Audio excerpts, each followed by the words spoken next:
Dans notre précédente vidéo, nous avons parlé du gaz naturel et de ses caractéristiques, en examinant en détail toutes les étapes nécessaires à son extraction et les types de plantes. Comme nous l'avons déjà mentionné, le gaz, une fois extrait, est raffiné et transporté par gazoduc au méthanoduc jusqu'aux centrales électriques et aux habitations. Mais comment le gaz extrait du gisement est-il transporté jusqu'à son utilisateur final ? Au mieux, il est transporté par voie terrestre à l'aide de pipelines pour les territoires qui ont la chance d'être reliés aux pays fournisseurs, comme la plupart des pays européens avec la Russie. Pour les pays qui ne disposent pas de ces possibilités, ils doivent acheter le produit auprès de nations qui transportent le gaz naturel par voie maritime. Le transport du gaz naturel par voie maritime est très délicat. Nous parlons d'un produit composé à 98% de méthane, qui est hautement inflammable, et son transport dans les grandes citernes installées sur un navire peut être particulièrement risqué. C'est pour cette raison que le gaz naturel doit être amené de son état aéroforme à un état liquide. Le gaz naturel liquide, également connu sous le nom de GNL, n'est pas aussi inflammable qu'à l'état aéré. Et le volume du gaz est réduit de 600 fois, ce qui facilite et augmente la capacité de transport des méthaniers en un seul voyage. Les méthaniers sont des navires spéciaux construits spécifiquement pour transporter du méthane et des gaz inflammables. Examinons maintenant en détail la chaîne de distribution et de traitement du gaz naturel. Après l'extraction du produit, à l'aide des méthanoducs, le gaz est transporté vers des usines spéciales qui le liquéfieront. Les usines peuvent être situées près de la côte, généralement dans des zones portuaires ou dans des usines offshore avec des structures flottantes ancrées au fond de la mer. Pour amener le gaz à l'état liquide, nous commençons par un traitement visant à éliminer le dioxyde de carbone et le sulfure d'hydrogène, suivi d'un pré-refroidissement et de l'extraction de tout composant lourd. À ce point, la température du gaz est fortement abaissée à -163 degrés, en dessous de la température d'ébullition du méthane, le principal composant du gaz naturel.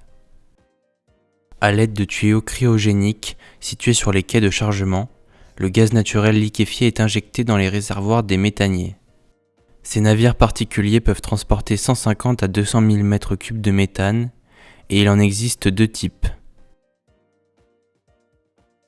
Le premier exemple est le navire à réservoir intégré développé par Gaz Transport et Technigaz.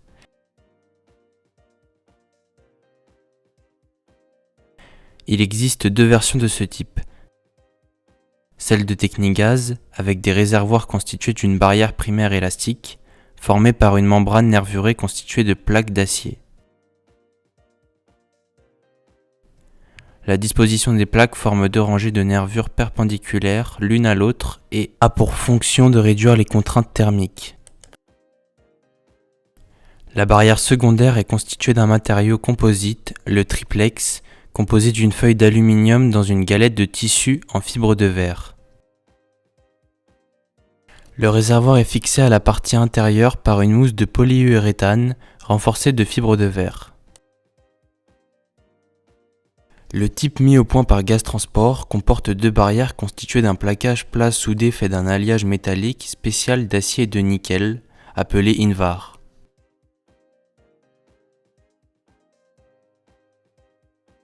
Entre les deux barrières se trouvent des panneaux isolants et des chambres à air, dans lesquelles de l'azote liquide est injecté pour maintenir la température du gaz cryogénique.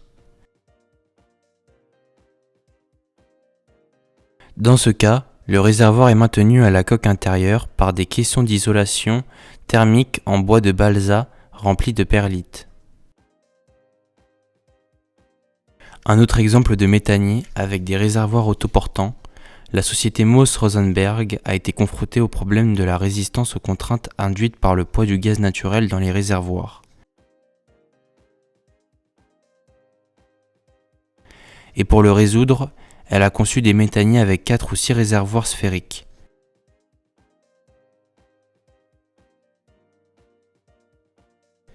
Les sphères sont isolées par une couche de matériaux isolants et une cavité remplie d'azote est passée entre elles pour augmenter la capacité d'isolation et maintenir la température du réservoir.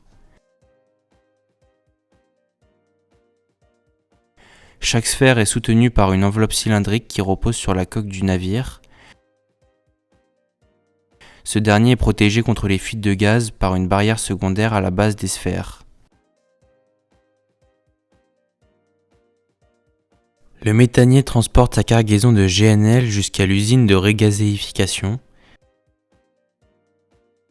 Après avoir été ancré et relié au bras de déchargement des installations portuaires, il commence à transférer le GNL dans des réservoirs de stockage.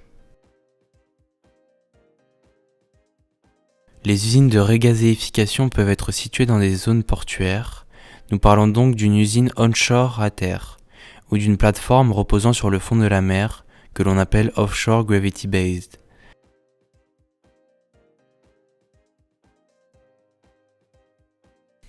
Avec les pompes à bord du méthanier, le GNL est déchargé dans les réservoirs de l'usine. Un chargement standard prend environ 12 heures. Le GNL est toujours stocké sous forme liquide. C'est pourquoi on utilise des tuyaux cryogéniques spéciaux capables de manipuler et de maintenir la température de moins 163 degrés du gaz liquéfié.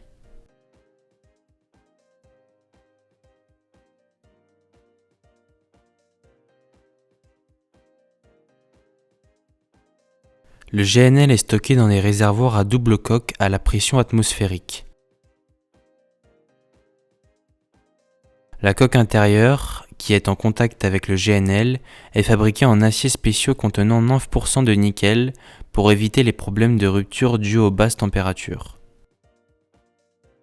La coque extérieure, quant à elle, est constituée de béton précontraint. Entre la cavité des deux coquilles se trouve un revêtement isolant et un autre revêtement en mousse de verre sur le fond.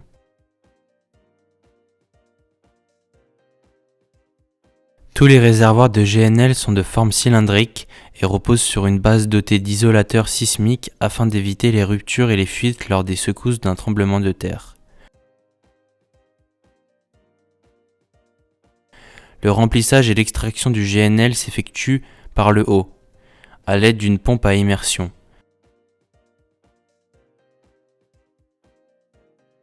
Le plafond est constitué d'une couche d'isolation maintenue par des câbles de suspension et un revêtement en acier, recouvert d'un mur en béton armé. Les réservoirs peuvent être enterrés pour avoir moins d'impact visuel, mais leurs coûts de construction et d'entretien sont très élevés.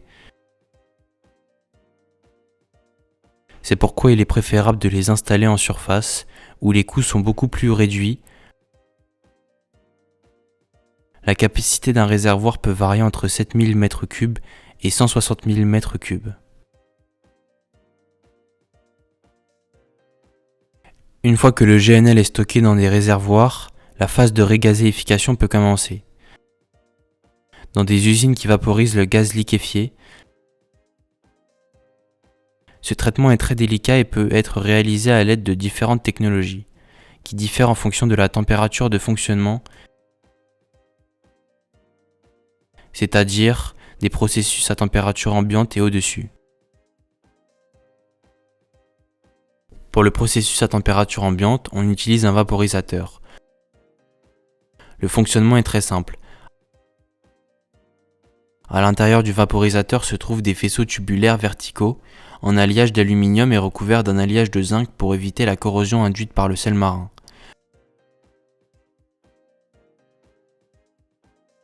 Dans lesquels circule le GNL avec un débit qui va du bas vers le haut. De l'eau de mer à température ambiante est aspergée sur ces tubes qui transmet sa chaleur aux faisceaux tubulaires permettant au GNL de se vaporiser à l'intérieur. L'eau de mer est ensuite recueillie pour être envoyée à la mer à une température de 4 à 5 degrés, en veillant particulièrement à ne pas contenir les substances nocives pour l'environnement.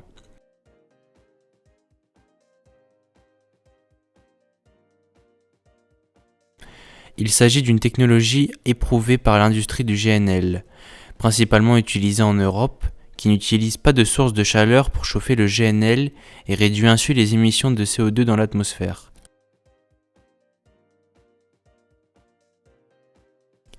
Un vaporisateur à combustion submergée est utilisé pour le procédé à température supérieure. Voyons comment il fonctionne. Pour les systèmes à combustion submergée, on trouve un brûleur placé dans un bain d'eau qui constitue le fluide qui va chauffer le GNL.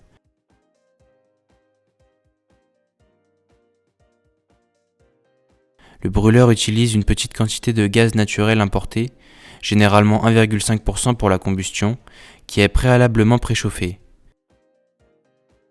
Le gaz chaud produit est acheminé par un système de distribution dans le bain d'eau chaude, qui est traversé par des faisceaux de tubes qui transportent le GNL qui se vaporise dans le faisceau.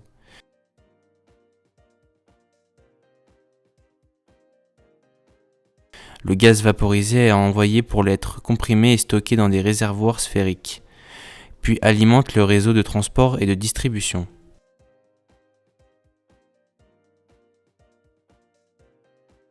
Ceci nous amène à la fin de notre vidéo. Nous avons vu toutes les étapes de la chaîne des liquides de gaz naturel, de la liquéfaction dans les usines côtières à la régazéification avec des technologies en constante évolution.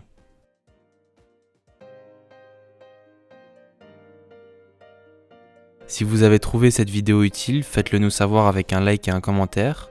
Vous pouvez aussi partager la vidéo et n'hésitez pas à vous abonner à notre chaîne. Vous pouvez visiter notre site jacecompany.com pour connaître nos prochains projets.